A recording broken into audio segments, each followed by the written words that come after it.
Saya ada contoh di sini.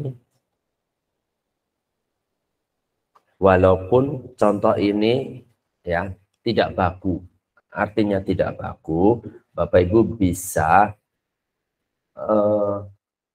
tidak sama dengan apa yang saya sampaikan. Bisa Ibu Bapak sesuaikan, ya. Bisa Ibu Bapak kurangi atau tambah sesuai kebutuhan. Ya. Oke.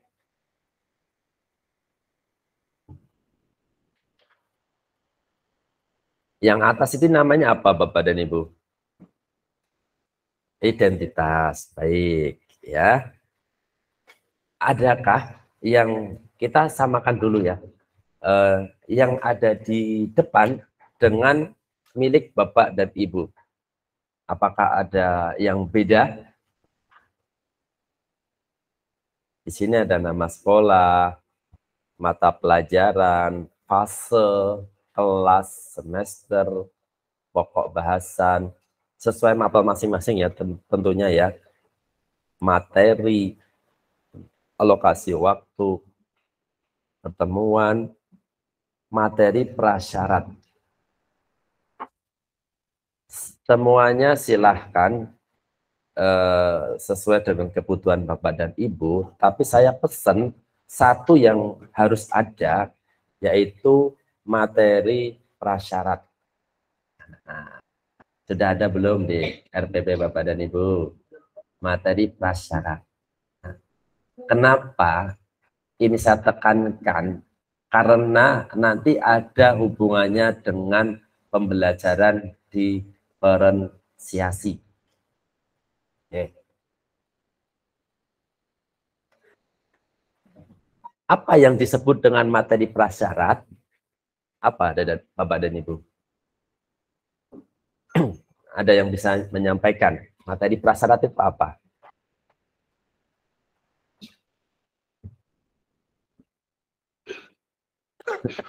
Sesuai namanya, prasyarat. Nah.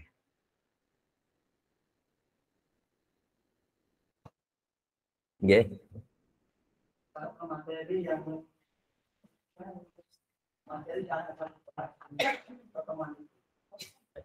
Materi yang mendukung atau yang apa? Materi yang ingin dibahas. Baik, ada yang lain, Ibu Bapak? Prasyarat.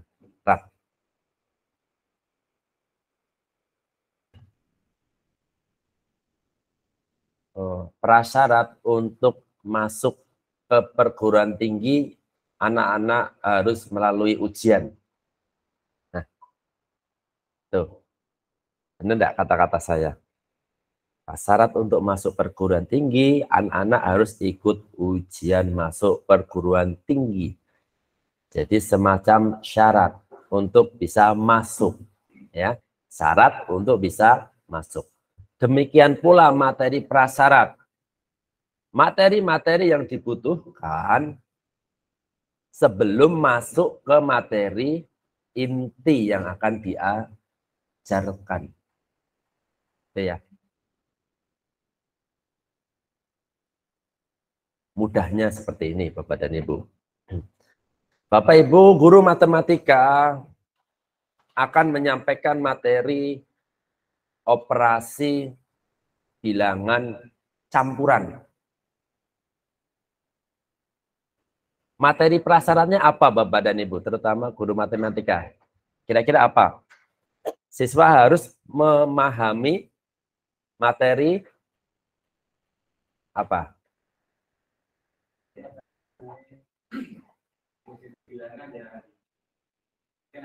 Bulat. Ya, leres ya. Nanti contohnya seperti ini. Untuk menyampaikan materi operasi campuran, maka materi prasyaratnya adalah operasi bilangan bulat. Bisa enggak, Pak? Seperti itu.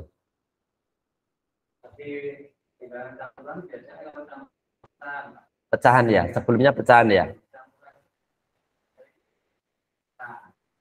Oke. Yeah. Nah, sebelum masuk ke situ, Pak, siswa harus menguasai apa dulu materinya? Oke, leres. Sudah. Ya, macam-macam bilangan, gitu ya. Oke, maka materi prasyaratnya adalah macam-macam bilangan. Mengenal macam-macam bilangan. Seperti itu. Ya. Itu materi prasyarat. Ya. Paham ya Bapak dan Ibu ya? Semua ya mapel Bapak dan Ibu, nanti pokok bahasanya apa, materi prasyaratnya apa. Apa yang dibutuhkan siswa untuk dapat masuk ke materi baru. Bekal apa, materi dasar apa yang dibutuhkan, itu namanya materi prasyarat. Oke. Oke. Kenapa perlu ada materi prasyarat? Ada yang tahu Ibu Bapak? Kenapa perlu? Siswa itu kenapa perlu memahami dulu materi prasyarat? Kenapa Pak? Kalau ada materi itu kan akhirnya ada urutannya. Nggih, leres. Sama untuk bersama. Ya. Kan harus kita. Ya. Nggih. Oke, benar sekali. Jadi bisa juga materi prasyarat adalah materi yang dipelajari minggu lalu, benar enggak? Materi sebelumnya, benar enggak? Kalau tadi tahapan, ini kan lanjutan seperti itu materi prasyarat. Nah, ini dibutuhkan materi prasyarat atau materi sebelumnya. Itu, kalau bahasa mudahnya, biar Bapak Ibu mudah memahami ya. Nah, ini nanti ada hubungannya dengan asesmen awal pembelajaran. Ya. Materi prasyarat ini ada hubungannya dengan asesmen awal pembelajaran.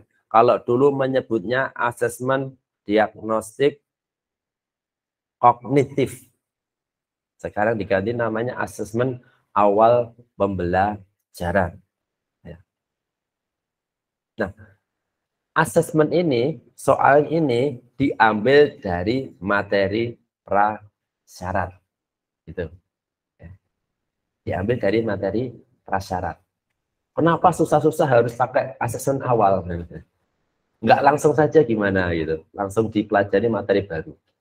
Kalau langsung saja seperti tahun dulu ya kurikulum 13. Langsung hajar minggu depan apa sampaikan seperti itu. Tapi sekarang tidak. Sekarang harus ada asesmen awal pembelajaran.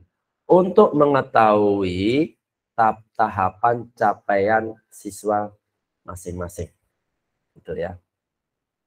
Nah, setelah dikembangkan asesmen awal pembelajaran dari materi prasyarat atau materi sebelumnya, atau Bapak Ibu bisa mengambil hasil asesmen awal pembelajaran dari asesmen materi sebelumnya, bisa juga, gitu ya. Itu bisa untuk acuan. Nah, dari hasil asesmen awal pembelajaran pasti akan terlihat siswa mana yang sudah siap belajar materi baru. Ya. Kalau siswa dikasih soal dan benar semua, maka siswa ini sudah siap belajar. Kalau ada yang masih salah 5, maka harus diapain Bapak dan Ibu? Ini nanti lanjutnya diferensiasi. Mengulang, oke, mengulang bahasanya mengulang. Oke ya. Sudah diketahui dari 30 anak ada 5 yang masih belum lulus asesmen awal pembelajaran materi prasyarat. Maka nanti pembelajarannya di dalam kelas akan ada difference dan ada perbedaan. Itu namanya diferensiasi. Ya. Bagi siswa yang sudah ya, paham materi prasyarat, maka Bapak Ibu bisa lanjutkan ke materi yang baru. Nah, bagi yang belum bagaimana? Bagi yang belum bagaimana? Bapak Ibu memberikan bimbingan. Kalau di panduan itu bisa melakukan bimbingan ketika waktu istirahat, ketika jam selain jam pembelajaran. Itu contoh satu. Contoh kedua, Bapak Ibu sama masuk di dalam kelas ya, yang sudah siap belajar dikelompokkan, yang belum Bapak Ibu dampingi sambil mentoring. Mentoring itu memberitahu ya, mana-mana yang belum paham sampai akhirnya paham, seperti itu. Kan difference, berbeda dalam satu kelas gitu. Itu contoh dua. Contoh tiga, ada banyak contoh Bapak dan Ibu, dan itu saya serahkan kepada Bapak dan Ibu. Contoh ketiga, anak-anak tersebut dimasukkan ke kelompok-kelompok biasa, tapi disebar gitu ya. Kalau ada anak 5 tadi berarti di 5 kelompok yang berbeda. Dan di setiap kelompok itu ada anak yang pinter. Nah, strateginya Bapak Ibu minta kepada anak yang pinter itu mendampingi anak yang kurang tadi. Itu juga difference juga. Gitu. Banyak cara Bapak dan Ibu ya, diferensiasi itu. Oke, jadi pembelajaran diferensiasi itu harus ada asesmen awal pembelajaran. Tidak bisa serta-merta langsung Bapak Ibu terapkan. Dasarnya apa? Ya, dasarnya adalah asesmen awal pembelajaran. Seperti itu. Maka di sini ada materi prasyarat. Oke. Ini mungkin yang baru ya di kurikulum Merdeka. Jadi ada asesmen awal pembelajaran. Asesmen awal pembelajaran merujuk kepada materi prasyarat. Satu hal yang baru. Ada yang ditanyakan Bapak dan Ibu? Ini tentang asesmen awal pembelajaran.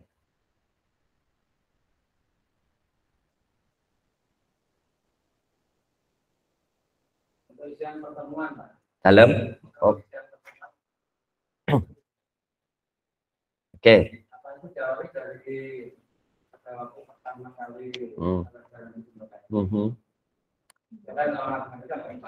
Oke.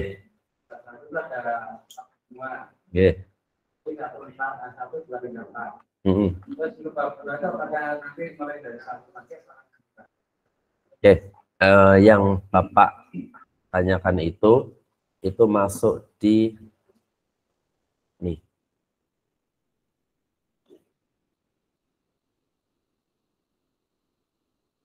Di ATP. Jadi hari ini nanti kita akan membahas mengenai penyusunan ATP, TP, dan kemudian nanti modul ajar. Gitu ya. Nah, pertanyaan Bapak itu ada di pengembangan ATP.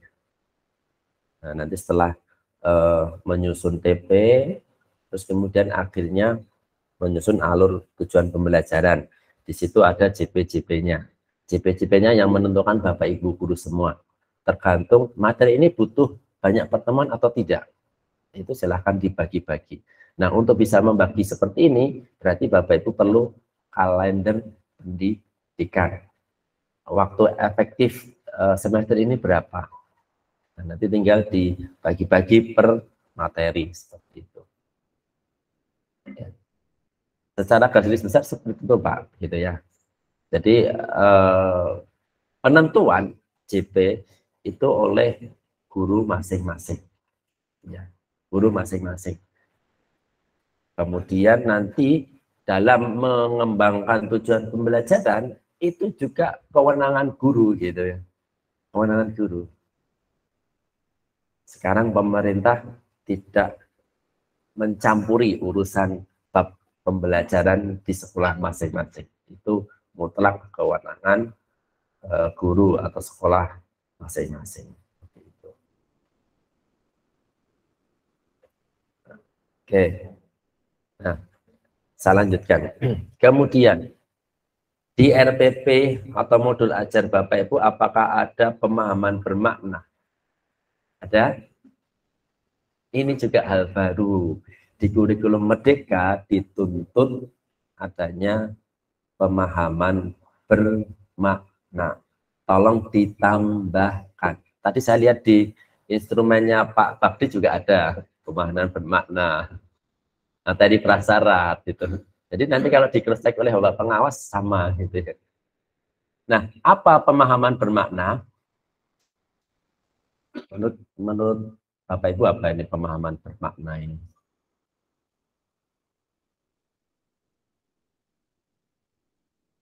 Di kurikulum Merdeka, Bapak dan Ibu, sekarang Bapak Ibu mengajar ke siswa, ya, tidak hanya sebatas mengajar, menyampaikan materi terus selesai.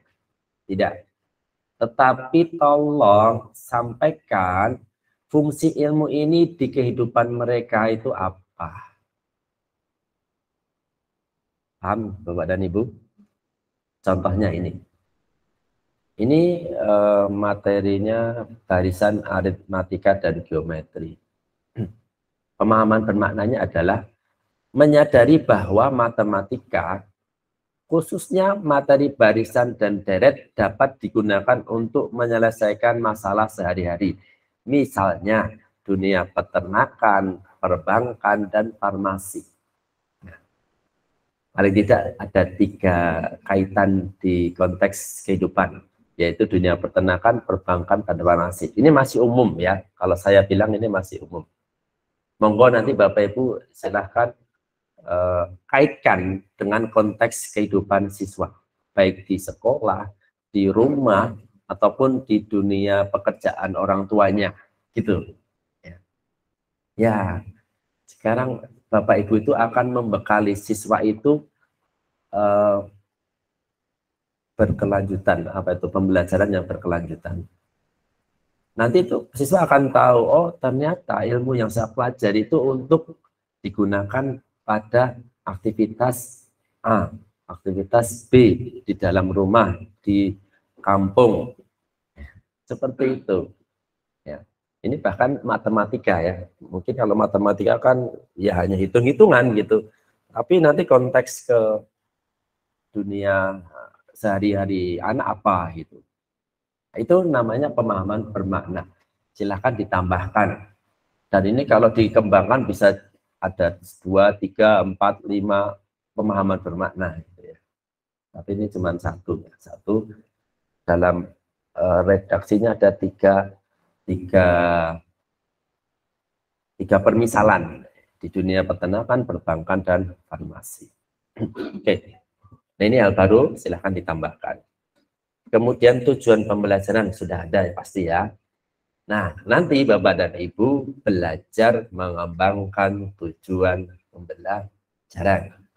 Bedanya dengan tahun atau kurikulum yang dulu, mungkin tujuan pembelajaran sudah ada. Nah, sekarang Bapak Ibu harus membuat. Nanti saya kasih contoh cara termudah dalam membuat tujuan pembelajaran. Nah, ini hal yang baru lagi. Saya yakin di APP atau modul ajar Bapak Ibu tidak ada. Kriteria ketercapaian tujuan pembelajaran. Sudah ada belum? Nah, tadi di instrumennya Pak Bakdi ada. Maka besok kalau dicek Pak Bakdi harus ada. Ya. Cara membuatnya sudah bisa belum Bapak dan Ibu? Dalam membuat kriteria, Bapak Ibu merujuk pada tujuan pembelajaran. Coba kita amati di sini. Tujuan pembelajaran pertama, mendeskripsikan perbedaan antara barisan aritmatika dan geometri. Itu tujuannya siswa nanti di akhir fase, di akhir pembelajaran pertemuan ke-9 ini, bisa mendeskripsikan perbedaan antara barisan aritmatika dan geometri. Kalau mendeskripsikan itu berarti berupa narasi, benar enggak? Maka kriterianya apa? Siswa dapat mendeskripsikan perbedaan antara barisan aritmatika dan geometri dengan penjelasan terstruktur. Nah, di sini hanya saya tambahkan Bapak dan Ibu dari tujuan pembelajaran, saya tambahkan dengan penjelasan terstruktur. Tetapi Bapak Ibu harus membuat rubrik. Penjelasan terstrukturnya itu apa? Nilainya berapa? Bukan nilai ya. Kategorinya apa? baik, cukup, sangat baik. Nah, ketika nanti siswa itu dinyatakan tercapai kompetensinya itu, siswa harus minimal kategorinya apa? Baik. Nah, seperti itu. Itu namanya kriteria ketercapaian tujuan pembelajaran. Saya hanya menambahkan siswa dapat dan yang terakhir dengan penjelasan terstruktur. Kemudian yang kedua, tujuan pembelajaran yang kedua itu menentukan suku ke N dan beda dari barisan aritmatika dan geometri. Maka kriterianya saya menambahkan siswa dapat menentukan bla bla bla bla. Terakhir saya tambahkan pada soal terapan tes sumatif. Ya. Jadi di tes sumatif nanti siswa dapat mengerjakan soal terapan. Ya. Silahkan ditentukan sendiri Bapak Ibu semuanya. Siswa itu tercapai kompetensinya ketika nilai 8 atau nilai 9. Itu ranah Bapak Ibu sekarang. Karena sudah tidak ada KM. Ya. Silahkan. Tujuan pembelajaran yang ketiga, menyelesaikan masalah kehidupan nyata yang berkaitan dengan barisan aritmatika dan geometri. Maka di kriterianya saya menambahkan siswa dapat menyelesaikan masalah bla bla bla. Saya tambahkan terakhir pada soal kasus tes sumatif. Jadi di tes sumatif itu ada soal terapan dan soal kasus gitu ya. Nah, silahkan saja nanti soal kasus itu Bapak Ibu beri parameter siswa harus bisa mengerjakan satu kasus benar. Itu sudah tercapai kompetensinya. Tercapai tujuan pembelajarannya. Itu adalah ranah Bapak dan Ibu. Ya.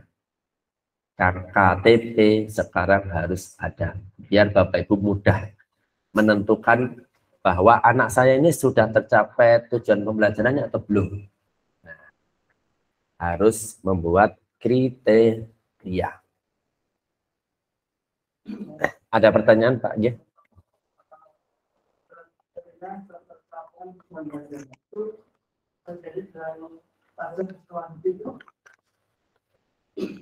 Target peserta didik. Oke, target peserta didik itu mengacu pada apa dulu, Pak?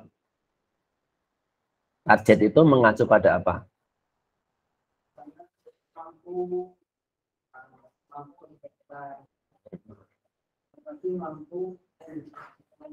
Oke. Kalau target itu mengacu ke tujuan pembelajaran berarti sama. Sama ya. Kan ada acuan ya, Pak ya. Target itu ada acuan ya, Pak. Nah, acuannya dari mana? Kalau acuannya dari tujuan pembelajaran sama sebenarnya. Sama. Kriteria itu ya target gitu. Nah, tinggal kalau Bapak Ibu mungkin bahasanya di situ target ya. Dan merujuk ke tujuan pembelajaran berarti itu sudah benar, namanya kriteria juga gitu. Kriteria juga. Tapi kalau belum mengacu ke tujuan pembelajaran mohon diajukan. Diajukan ke tujuan pembelajaran. Karena yang harus kita capai adalah tujuan pembelajaran. Acuan kita satu, yaitu tujuan pembelajaran. Oke, baik.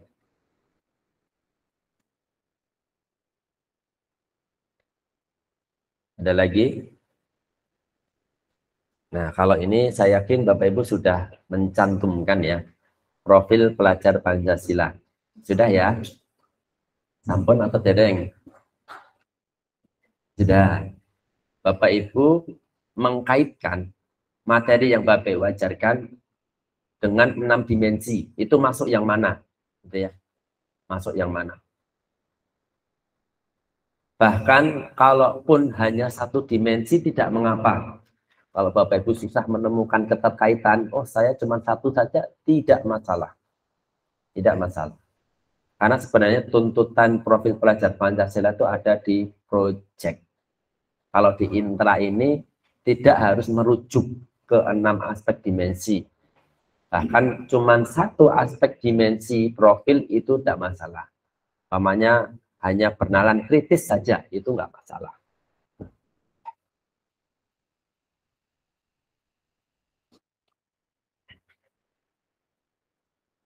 Kemudian model pembelajaran, saya yakin Bapak dan Ibu sudah paham ya, banyak model pembelajaran, silahkan dipilih. Ini tidak ada kekhususan harus discovery learning.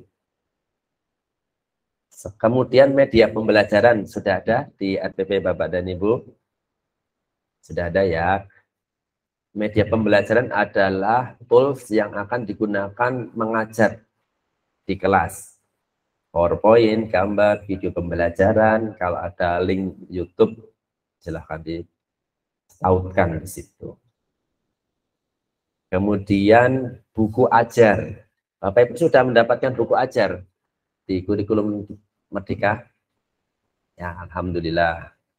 Itu pegangan Bapak dan Ibu. Nah, sekarang yang ini nggak tahu ini sudah ada atau belum ini. Rencana asesmen. Asesmen ada berapa Bapak dan Ibu? Jenis asesmen ada berapa? 2. Formatif dan sumatif. Ya. Formatif dan sumatif. Bapak Ibu sudah terbiasa tes sumatif ya. Tes di akhir semester atau di tengah semester. Nah, sekarang di kurikulum Merdeka tes sumatif jika Bapak Ibu lakukan hanya sekali semester tidak mengapa. Umpamanya Bapak Ibu menghilangkan tes mid semester itu tidak masalah gitu. Tidak mengapa. Kemudian yang baru adalah tes formatif ya. Tes formatif di situ ada 2, yaitu awal pembelajaran dan proses pembelajaran. Tadi sudah saya singgung, awal pembelajaran diambil dari materi prasyarat. Ya, untuk memetakan siswa saya itu sebenarnya sudah siap belajar materi yang baru atau belum sih? Yang belum siapa saja, saya akan intervensi dulu, saya akan bimbing dulu. Bagi yang sudah siap, saya akan berikan LKPD untuk kemudian dilakukan pembelajaran kelompok secara mandiri. Tuh. Ada diferensiasi ya. Saya bertindak sebagai mentor bagi anak-anak didik saya yang perlu bimbingan. Saya bertindak sebagai fasilitator bagi siswa-siswa saya yang sudah siap belajar, yang tadi belajar kelompok mandiri. Ada 2 peran di situ. Ini difference-nya. Gitu ya. Nah, awal pembelajaran yaitu soalnya dari materi prasyarat. Atau Bapak Ibu mau mengambil hasil tes formatif materi sebelumnya, tidak masalah. Ya. Kemudian proses pembelajaran. Ini yang mungkin belum banyak dilakukan ya. Tesnya itu bisa observasi, bisa tertulis, bisa lisan gitu ya. Jadi mulai sekarang Bapak dan Ibu biasakan ya, ketika mengajar 2 kali 40 menit, 20 menit sebelum selesai, Bapak Ibu berikan asesmen kepada anak-anak. Namanya asesmen proses pembelajaran. Asesmen formatif, proses pembelajaran. Fungsinya apa, Pak? Fungsinya apa, Ibu? Ya. Yang pertama, fungsinya mengetahui ketercapaian tujuan pembelajaran siswa saat itu. Bapak Ibu mengajar 40 menit kali 2, tapi apakah yakin siswanya paham? Maka kan harus dikasih asesmen. Oke, kalau siswanya jujur, Bapak Ibu bisa memberikan tes lisan. Bapak Ibu, anak-anakku semua, kalian sudah paham materi yang Bapak Ibu sampaikan? Sudah. Tapi biasanya tidak jujur, gitu kan? Maka berikanlah asesmen sederhana saja. Yang penting melingkupi semua materi yang Bapak Ibu tadi sampaikan. Berikan ke siswa semuanya. Syukur-syukur kalau Bapak Ibu pinter pakai Google Form, pakai Google Form. Biar langsung ketahuan hasilnya nantinya. Setelah diterapkan asesmen, hasilnya ketahuan. Ternyata dari 30 anak, 28 itu nilainya sudah 90. Oh, berarti berhasil Bapak Ibu dalam mengajar. Ada 2 anak ini nilainya 5 gitu ya. Nah, yang pertama Bapak Ibu mengetahui ya, dalam sekian siswa 28 sudah paham ya, 2 belum. Ini untuk mengetahui capaian pembelajaran anak-anak saat itu. Itu yang pertama. Yang kedua, untuk evaluasi pembelajaran. Berarti saya akan memberikan bimbingan terkhusus 2 orang anak ini, bagian-bagian mana yang salah. Soal-soal yang salah, saya akan bimbing secara khusus. Makanya tadi saya minta 20 menit sebelum pembelajaran selesai, biar waktunya masih gitu, untuk memberikan kayak semacam remedi gitu ya. Remedi pada saat itu juga gitu, untuk 2 orang anak ini. Dan akhirnya setelah dikonfirmasi, sudah bisa mengerjakan, nilainya 90 juga. Oke, selesai tugas Bapak Ibu. Saat itu siswa sudah memahami tujuan pembelajaran yang disampaikan materinya saat itu.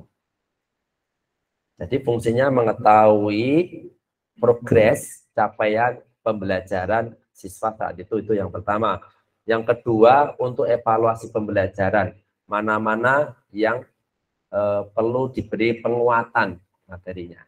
Dan selanjutnya, tadi kan nilainya 90, ada 1 yang salah. Dan ternyata kebanyakan soal yang salah itu soal 5.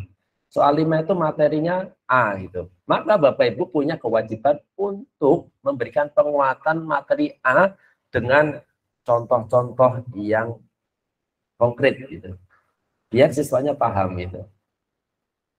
Jadi sebenarnya Bapak Ibu kayak seperti dokter ya, mendiagnosa langsung permasalahan kendala saat itu siswa yang hadapi gitu ya.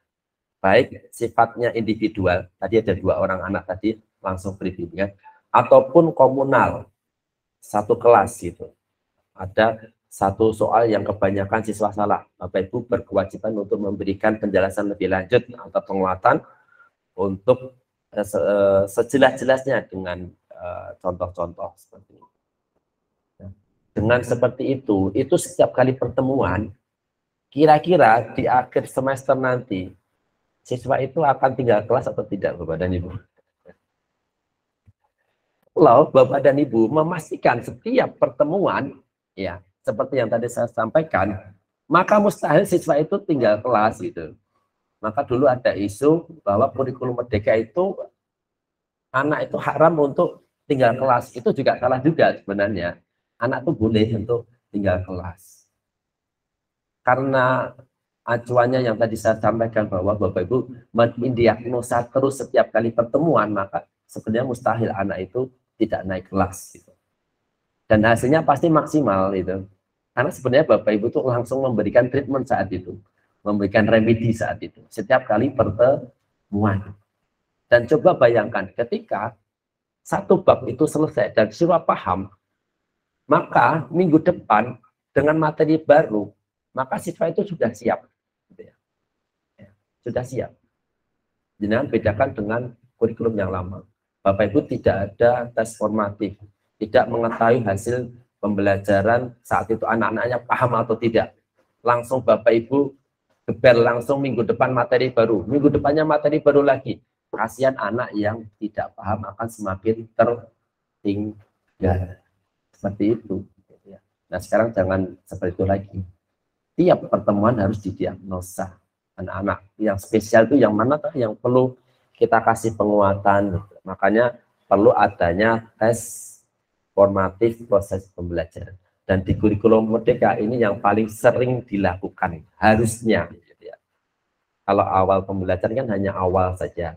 Kalau proses pembelajaran tiap kali pertemuan, gitu ya, untuk bisa mendiagnosa agar penyakit anaknya tidak terlalu parah, sudah terdeteksi secara dini. Kalau Bapak Ibu diagnosa setiap kali pertemuan. Gitu. Ada yang ditanyakan Bapak dan Ibu? Ini karena hal baru juga ya. Dan di RPP Bapak Ibu harus ada gitu. Di modul ajar Bapak Ibu harus ada gitu.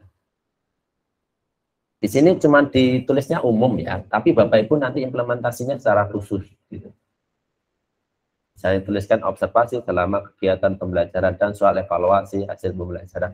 Nah, artinya dengan statement seperti ini, Bapak Ibu sudah harus bisa, oh saya harus membuat soal berdasarkan materi yang saya ajarkan. Kemudian nanti sebelum pembelajaran usaha saya terapkan. Nah, hal-hal teknis itu harusnya Bapak Ibu sudah bisa memahami sendiri gitu ya. Ini secara umum yang saya sampaikan.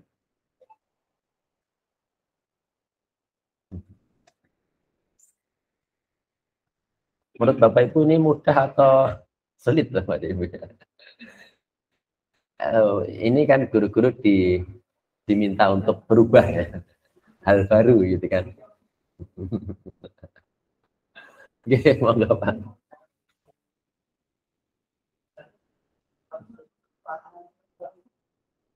Oke, ya. Ini.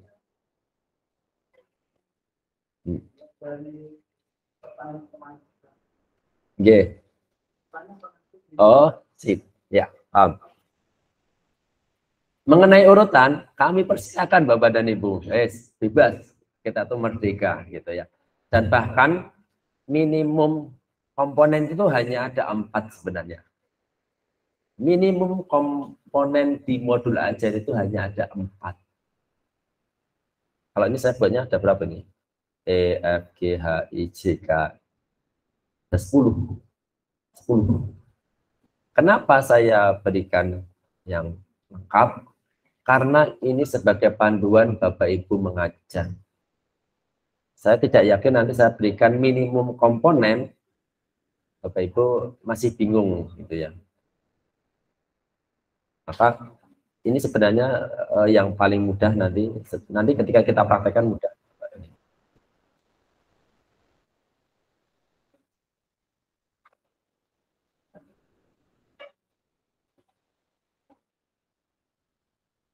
Oke, tadi sampai di asesmen. Nah, ini nanti sama Pak pengawas juga akan ditanya asesmen formatif, asesmen sumatif gitu. Karena tadi di instrumennya ada asesmen formatif. Nah, ini yang baru lagi ini namanya berdiferensiasi. Pembelajaran diferensiasi. Saya yakin ada enggak di RPP atau modul ajar Bapak dan Ibu? Tidak ada. Sebagian besar RPP memang tidak ada. Di komponen utama RPP juga tidak ada. Ini kami sampaikan, kami tuliskan agar Bapak Ibu nanti memahami diferensiasi di pembelajaran kelas itu seperti apa gitu. Maka saya tuliskan gitu ya. Walaupun sebenarnya ini umum ya. Nanti teknis pelaksanaan di kelas itu fleksibel. Yang menerjemahkan secara teknis di dalam kelas, Ibu Bapak sendiri silahkan ya.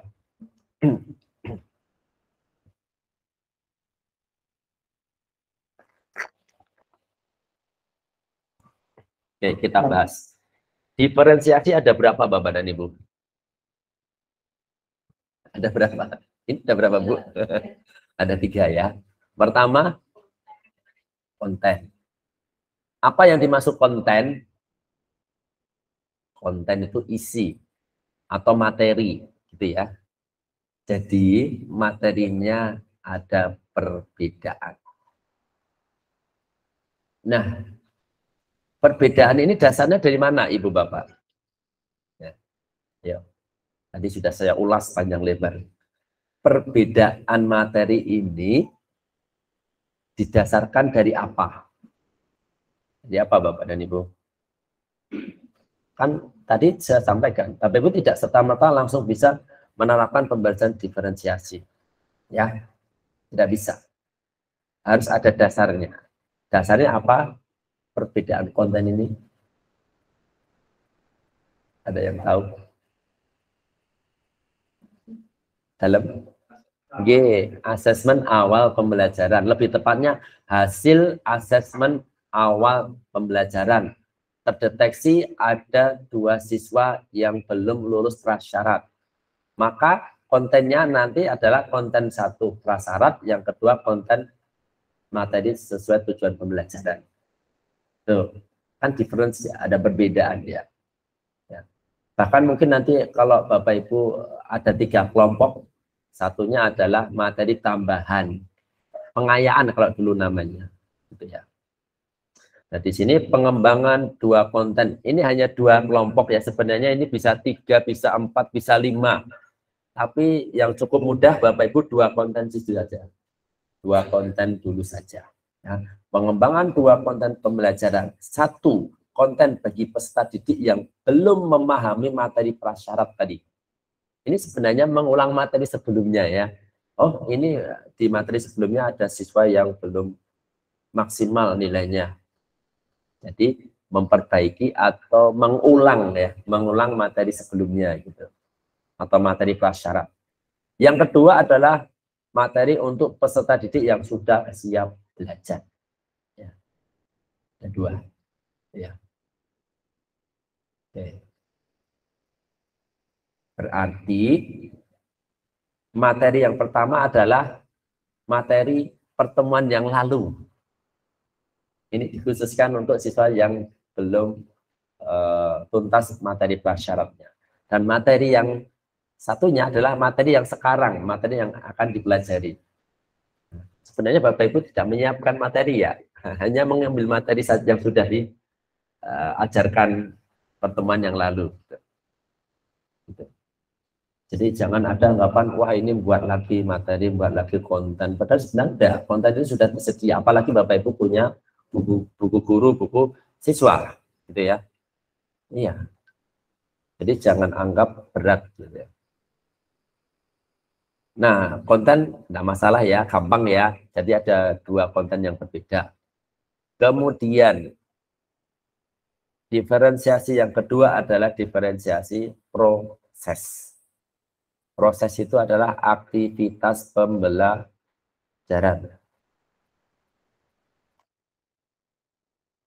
Ya. Proses. Nah, ini mungkin yang banyak tantangan ya, Bapak Ibu di dalam kelas. Ini saya harus diferensinya seperti apa ya, siswa satu, siswa lainnya ya. Jadi kalau diferensiasi itu tidak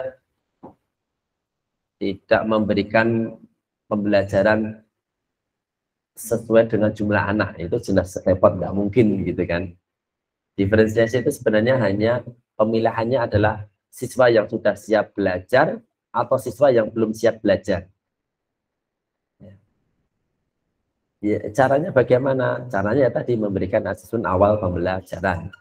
Nilainya sudah ada. Oh, ini belum siap, maka saya akan mempelajari materi yang sebelumnya dulu untuk anak-anak yang belum siap. Bagi yang sudah siap, saya berikan materi yang baru, ya, materi yang baru dengan LKPD. Jadi Bapak dan Ibu ini akan sering membuat LKPD ya, terutama LKPD yang menuntut mereka untuk belajar mandiri, gitu ya, mengambil sumber belajar dari link ini, dari buku ini, secara berkelompok, gitu. Sebenarnya di kurikulum Merdeka ini, konsentrasi Bapak dan Ibu akan tertuju kepada anak-anak yang belum siap. Ya. Sekarang paradigmanya berbeda Bapak dan Ibu ya. Bapak Ibu akan mendampingi dengan anak-anak yang spesial, yang kurang siap itu, dampingi terus gitu ya. Nah kalau sudah siap, ya sudah belajar mandiri saja gitu ya. Oh belajar mandiri bisa kan? Nah itu sebenarnya keadilan dalam pendidikan dan pembelajaran. Dulu Bapak Ibu kan sering memperhatikan anak-anak yang pintar saja. Nah sekarang dibalik Bapak dan Ibu ya. Sekarang dibalik gitu. Wah langsung wah gitu. Nah itu. Tapi lebih adil Bapak dan Ibu ya. Guru itu memintarkan semuanya ya, bukan hanya 1-2 siswa.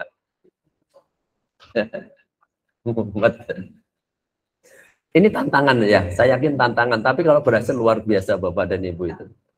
Loh, tantangan tapi luar biasa kalau berhasil. Oke, sekarang diproses ya. Prosesnya seperti apa? Siswa-siswa yang belum memahami materi prasyarat, maka Bapak Ibu akan membimbing. Bapak Ibu hadir sebagai pembimbing.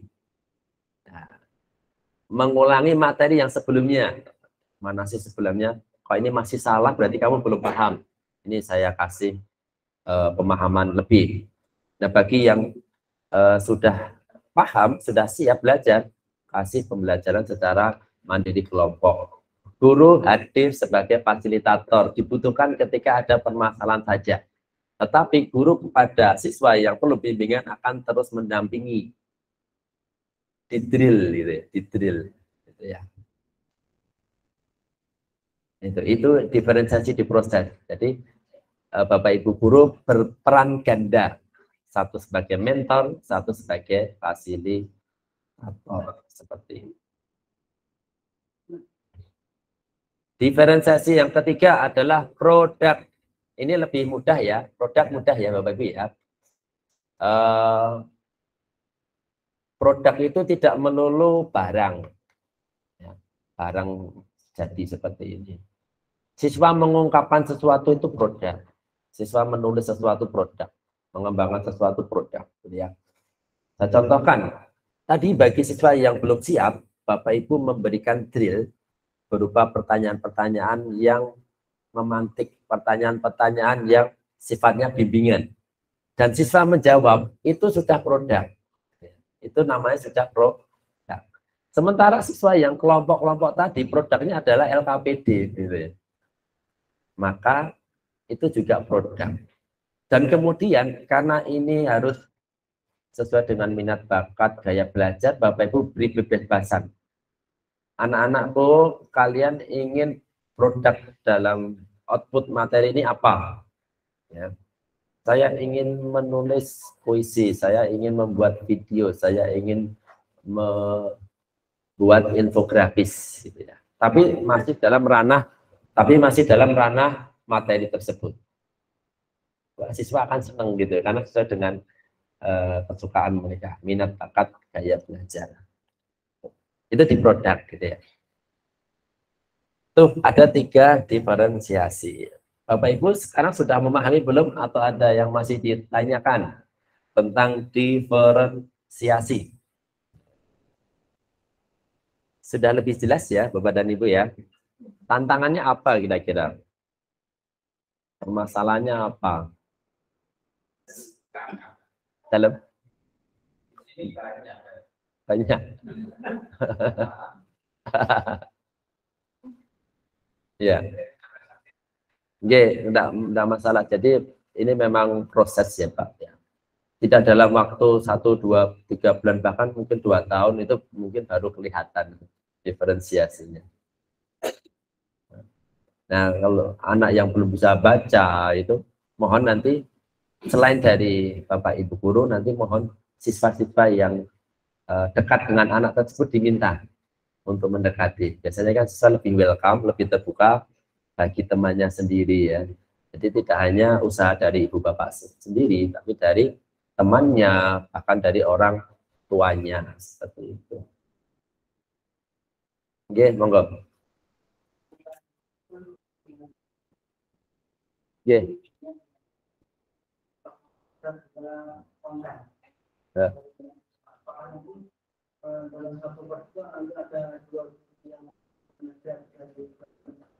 Oke, ya.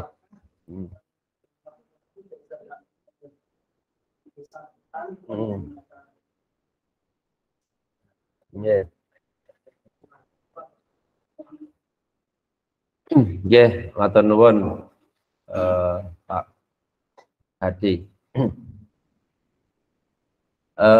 gurunya tetap satu. Kalau memang sekolah bisa menyediakan dua, itu alangkah lebih bagus.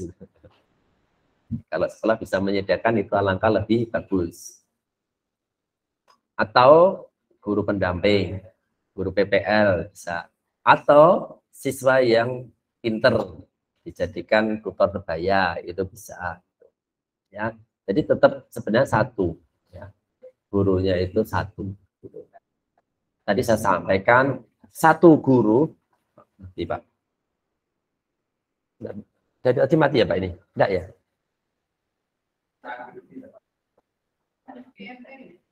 Oh, bon. Bismillah. Oh, ya. Tadi saya sampaikan bahwa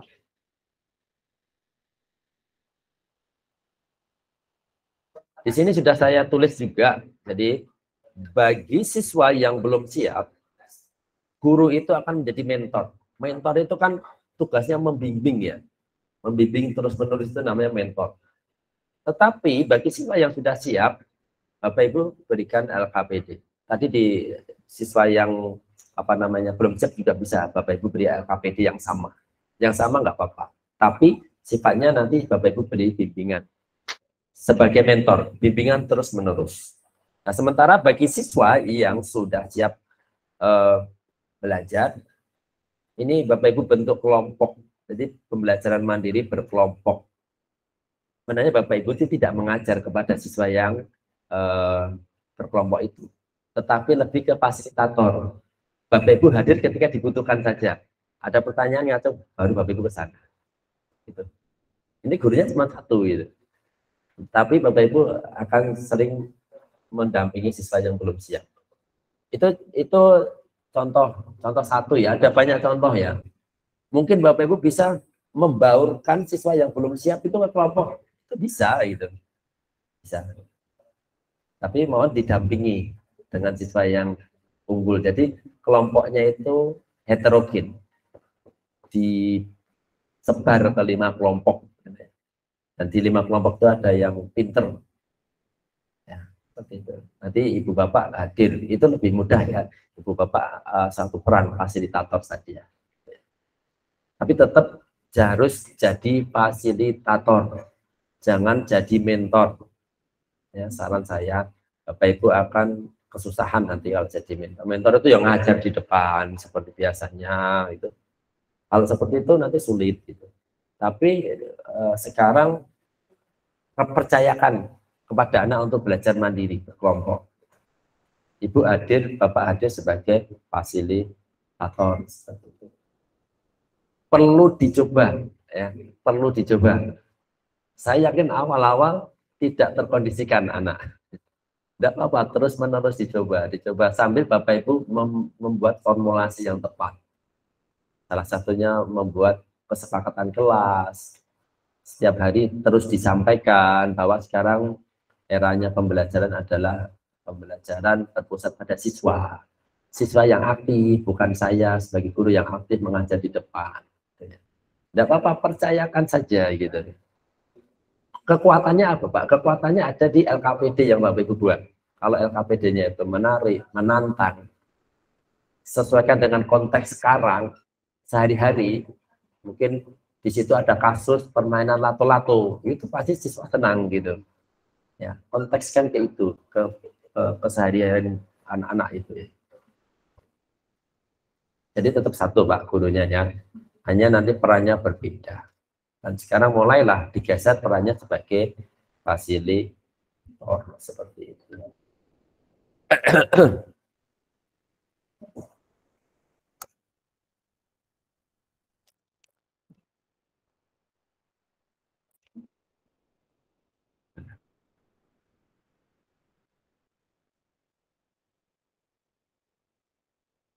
Yang baru ya, diferensiasi, sudah memahami ya sedikit banyak ya, tidak mengapa. Bapak Ibu lakukanlah saja gitu ya, walaupun itu belum sempurna, karena sesuatu yang baru kalau tidak dicoba terus-menerus ya tidak akan berubah gitu ya. Kemudian langkah-langkah pembelajaran, kalau ini saya yakin sudah ada Bapak Ibu ya. Di pendahuluan guru melakukan persepsi, memberikan pertanyaan pemantik, kemudian memberikan kesempatan murid untuk menjawab diskusi. Kemudian yang penting di sini menyampaikan pemahaman bermakna. Ini belum saya sampaikan.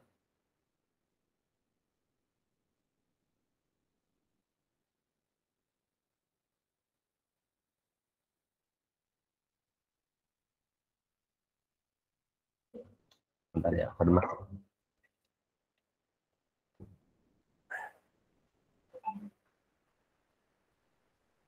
Oke.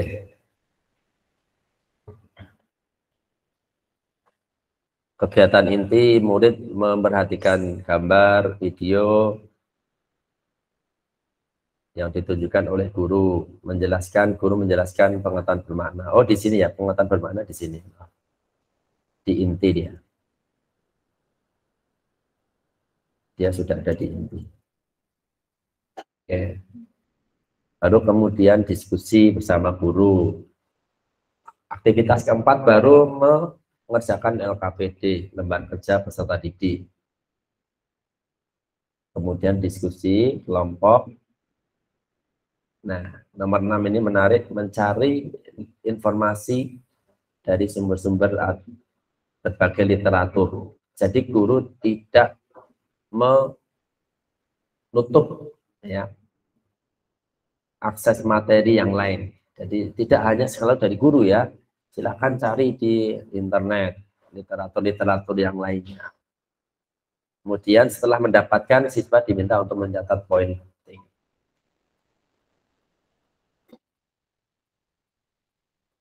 Nah, ini saya tambahkan ya di sini mungkin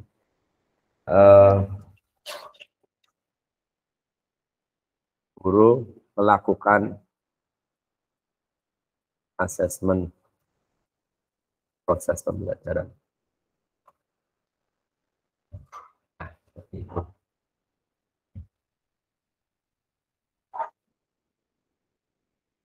Kemudian penguatan ya.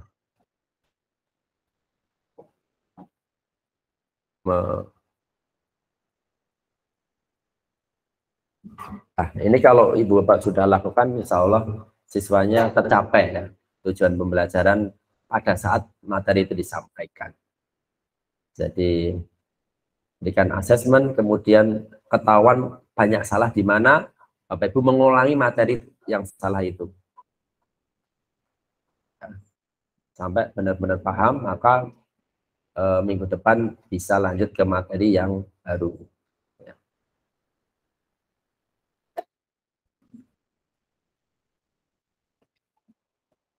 Oke, selesai.